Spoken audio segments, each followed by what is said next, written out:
বিশেষ করে বাংলাদেশের খেলা এইমাত্র দেখে আসলাম, ভালো লাগলো। যারা লিটন দাসের বিষয়ে আমি কিছু কথা বলতে চাই।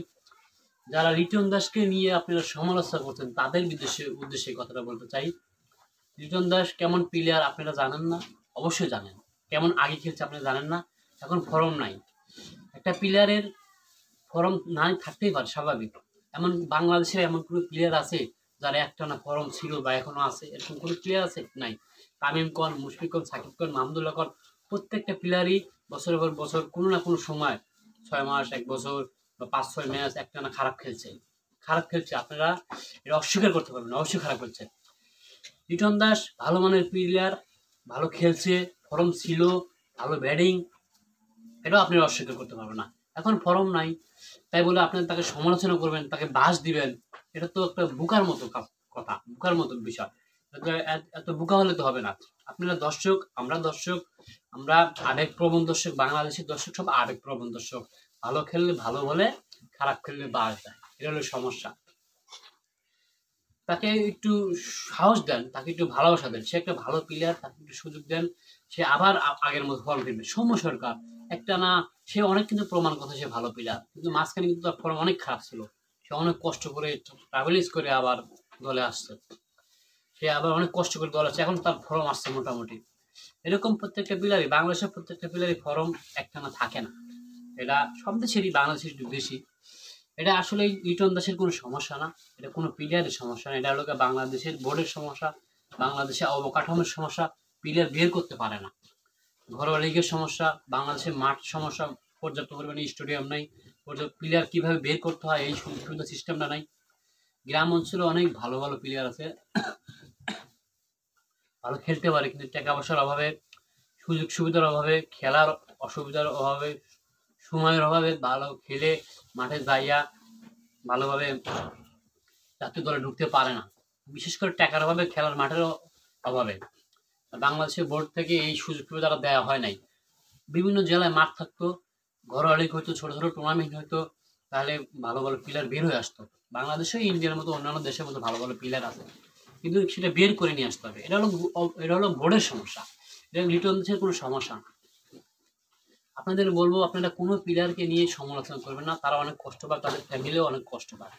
সবার জন্য দোয়া করবেন, সবার ভালো খেলার জন্য সাপোর্ট করবেন।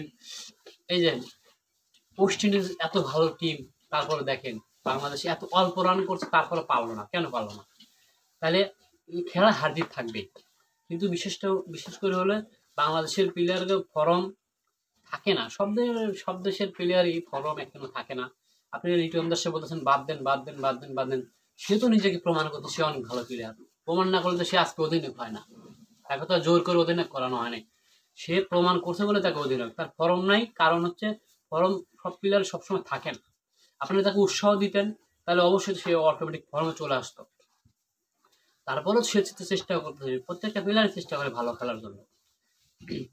আমি আপনাদের কাছে অনুরোধ করব, বাংলাদেশের কোনো প্লেয়ারকে নিয়ে সমালোচনা করবেন না, সবাইকে আপনারা ভালোবাসবেন, সাপোর্ট করবেন, তাহলে সবাই ভালো খেলে আবার জাতীয় দলে আসতে পারবে এবং ভালো খেলতে পারবে।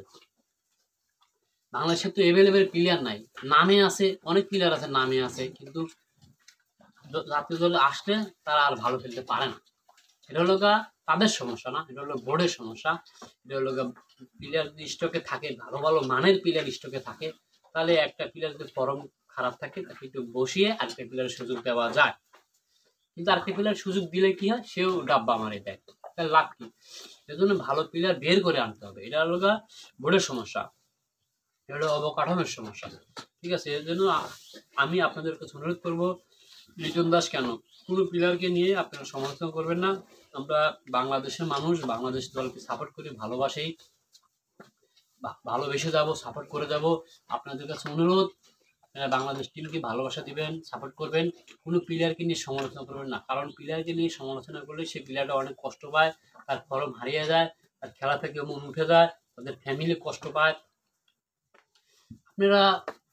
আপনাদেরকে কি বলবো, আপনারা প্লেয়ার ভালো খেললে, লিটন দাস তো একসময় অনেক ভালো খেলছে, খেলে নাই? আপনি তো কত বাহবা দিচ্ছেন লিটন দাসকে নিয়ে, এখন স্যার ফর্ম খারাপ, তাই আপনারা আবার তাকে বকা দিতেছেন, তাকে বাদ দিতে বলতেছেন কেন? এই যে শান্তকে নিয়ে তো কত টল করছেন, শান্তও তো ভালো ভালো প্লেয়ার, এখন সে এখন ওয়ানডার অধিনায়ক। এই যে তামিম ইকবাল দেশ সেরা ওপেনার, সেও কিন্তু একসময় এক টানা ম্যাচ খারাপ খেলছে। আপনারা বলছেন যে তার বোর্ডে তার চাচা আছে, তার চাচা জোরে খেলে। এখন তো সে, আপনারাই বলেন যে সে এখন বর্তমান বাংলাদেশে 1 নম্বর ওপেনার। সেরকম বাংলাদেশের প্লেয়ার সবাই এরকমই। যাই হোক, আপনারা সবাই ভালো থাকবেন, বাংলাদেশ প্লেয়ারদের সবার জন্য দোয়া করবেন এবং তাদের পাশে থাকবেন।